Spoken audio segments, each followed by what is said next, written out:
नमस्कार, आप सभी का बहुत बहुत स्वागत है। मेरा नाम रुबिका लियाकत है और इस वक्त आप मास्टर स्ट्रोक का स्पेशल एडिशन देख रहे हैं। आज भारत ने जो दमदार कूटनीति का परिचय एससीओ के मंच पर दिया है वो आपको दिखाना जरूरी है। ये भारत की मजबूत कूटनीति ही है कि जिसके चलते वो रशिया के सामने ये कह सकता है कि अब युद्ध का युग नहीं है। आज जब रूस के प्रेसिडेंट व्लादिमीर पुतिन के सामने प्रधानमंत्री नरेंद्र मोदी थे और जब दोनों में बातचीत हो रही थी, जब उन दोनों की वार्ता कैमरे में कैद हो रही थी, तब प्रधानमंत्री नरेंद्र मोदी अहिंसा का सबक सिखा रहे थे, पाठ पढ़ा रहे थे, ज्ञान दे रहे थे व्लादिमीर पुतिन को।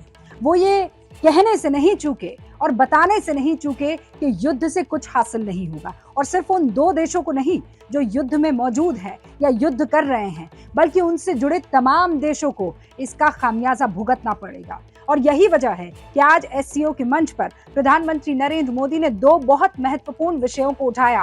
पहला तो यूक्रेन और रशिया के उस युद्ध की वजह से खड़े हुए इन सवालों पर चर्चा की, और कोविड की वजह से जो संकट बढ़ा है दुनिया में उसकी चर्चा की। मसलन उन्होंने जो सप्लाई चेन बाधित हुई है पूरी दुनिया की, उस पर बात की, वो प्रश्न उठाया। उन्होंने जो खाद्यान्न सामग्री को लेकर हलचल पूरी दुनिया में मच गई है, जो कमी इस चेन के टूटने की वजह से पैदा हुई है, उसका जिक्र किया।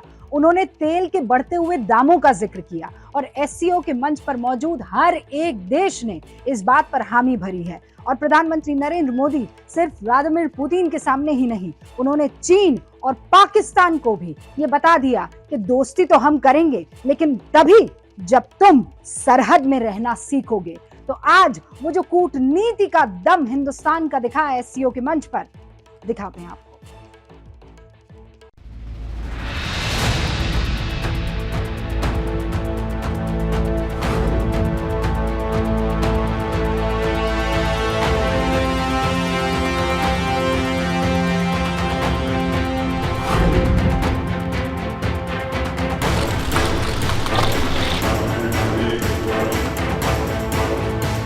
भारत के प्रधानमंत्री नरेंद्र मोदी और तुर्की के राष्ट्रपति एर्दोआन की इस मुलाकात से पाकिस्तान को मिर्ची लगनी तय है, क्योंकि पाकिस्तान तुर्की को हमेशा भारत के खिलाफ भड़काता रहा है।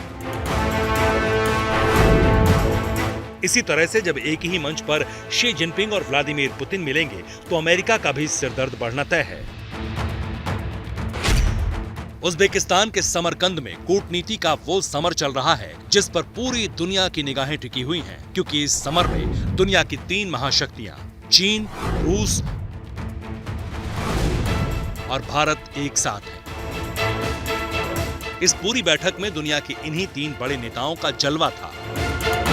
एससीओ समिट के लिए जब रूस के राष्ट्रपति व्लादिमीर पुतिन पहुंचे तो उन्हें रिसीव करने के लिए उज्बेकिस्तान के राष्ट्रपति पहले से मौजूद थे।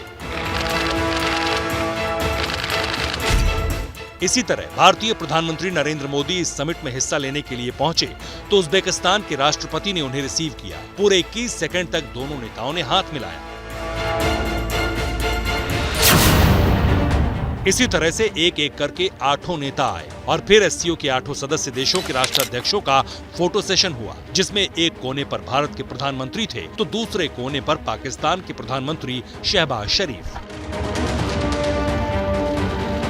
इसके बाद दूसरे डायलॉग पार्टनर और ऑब्जर्वर देशों के नेताओं के साथ भी फोटो सेशन किया गया, और फिर शुरू हुआ शंघाई कोऑपरेशन समिट के सदस्य देशों का सम्मेलन। इन तस्वीरों में आपको प्रधानमंत्री नरेंद्र मोदी दिख रहे हैं। भारत के प्रधानमंत्री नरेंद्र मोदी ने एससीओ के मंच से दुनिया को बेहतरी का एक मंत्र दिया। उन्होंने सदस्य देशों की अर्थव्यवस्था को सुधारने के लिए भारत के सहयोग की बात कही। सुनिए।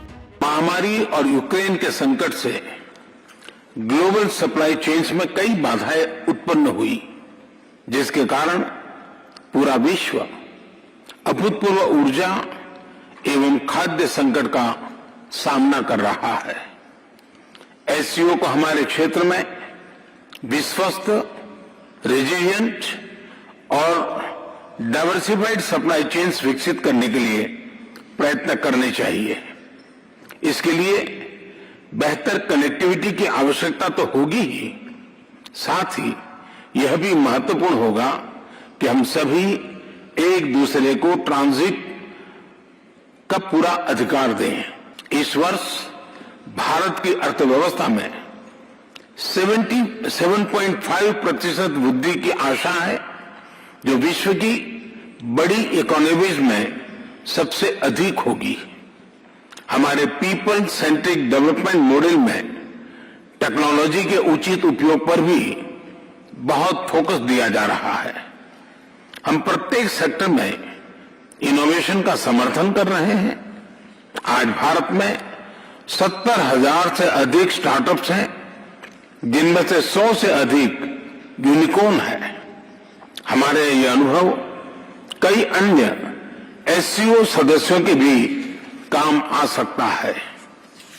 इसी उद्देश्य से हम एक नए special working group on startups and innovation की स्थापना करके एससीओ के सदस्य देशों के साथ अपना अनुभव साझा करने के लिए तैयार है। रूस के राष्ट्रपति व्लादिमीर पुतिन ने इस समरकंद में इस बात का जिक्र किया कि अंतर्राष्ट्रीय समस्याओं के समाधान के लिए एससीओ का इस्तेमाल करना चाहिए। वहीं चीन के राष्ट्रपति शी जिनपिंग ने दुनिया के अलग अलग हिस्सों में अशांति और संघर्ष का जिक्र किया। विडंबना ये है कि जिस चीन और रूस के कारण अलग अलग हिस्सों में अशांति और संघर्ष है, वही यहाँ पर बड़ी बड़ी बातें कर रहे थे। इसके बाद आई वो तस्वीर जिसका पूरी दुनिया इंतजार कर रही थी, भारत के प्रधानमंत्री नरेंद्र मोदी और रूस के राष्ट्रपति व्लादिमीर पुतिन की मुलाकात। इस मुलाकात से पहले ही पुतिन ने प्रधानमंत्री मोदी के जन्मदिन का भी जिक्र किया। I also know that tomorrow, my dear friend, you are about to celebrate your birthday. As per the Russian tradition, we never offer congratulations in advance, so I cannot do that right now. But I would like you to know that we know about that and we wish you all the best. रूस पर अमेरिकी प्रतिबंधों के बावजूद भारत तेल और fertiliser आयात कर रहा है और रूस के साथ इनका आयात बहुत ज्यादा बढ़ चुका है। इसलिए रूस के राष्ट्रपति ने भारत का शुक्रिया भी किया। Thanks to the supplies, as per your request, additional supplies of Russian fertilizers to the Indian market. The supplies of Russian fertilizers have grown more than 8-fold. So it's not just several percents, it's more than 8-fold. I am hopeful that this is going to be a huge help to the agricultural sector of India. They will be able to provide with food all the population of the country. प्रधानमंत्री नरेंद्र मोदी की जब बात रखने की बारी आई तो उन्होंने युद्ध के समय हजारों भारतीय छात्रों को यूक्रेन से सुरक्षित जाने देने के लिए रूस का शुक्रिया किया। दुनिया के सामने जो सबसे बड़ी चिंता है, और खास करके डेवलपिंग कंट्रीज को फूड सिक्योरिटी के, फ्यूल सिक्योरिटी की, फर्टिलाइजर की, ऐसी जो समस्याएं हैं, हमें जरूर उनके रास्ते निकालने होंगे और आपने भी उसमें पहल करनी होगी। उन विषयों पर भी आज चर्चा करने का मौका मिलेगा।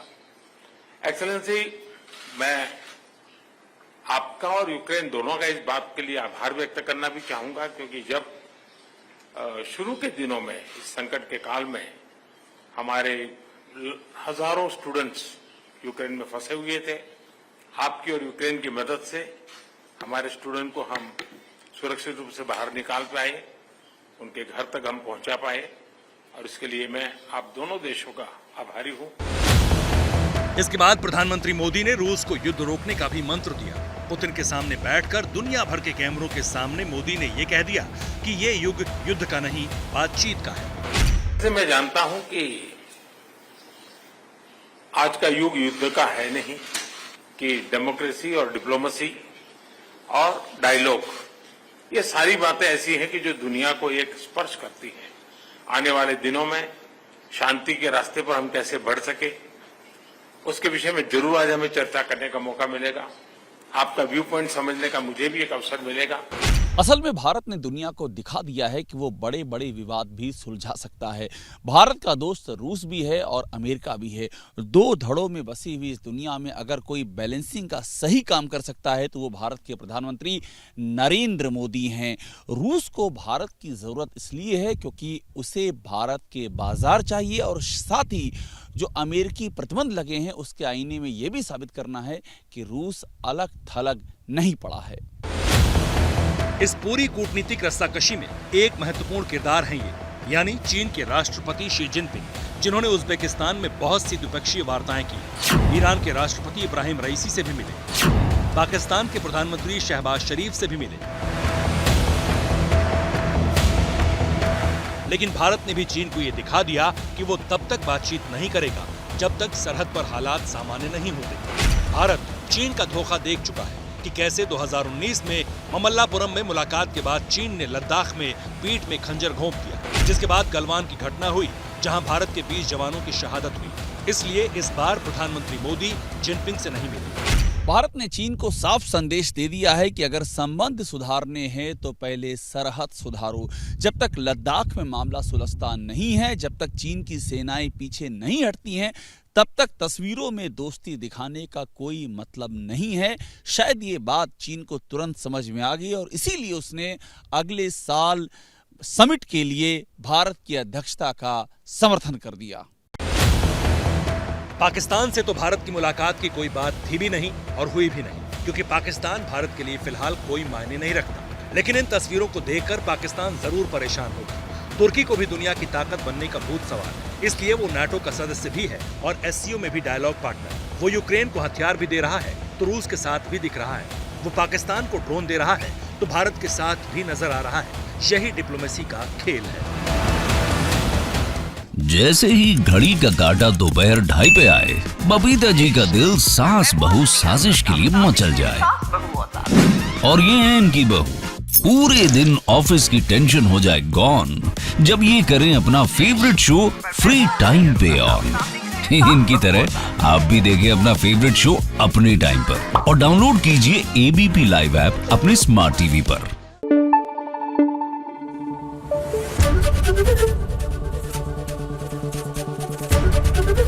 एबीपी न्यूज आपको रखे आगे।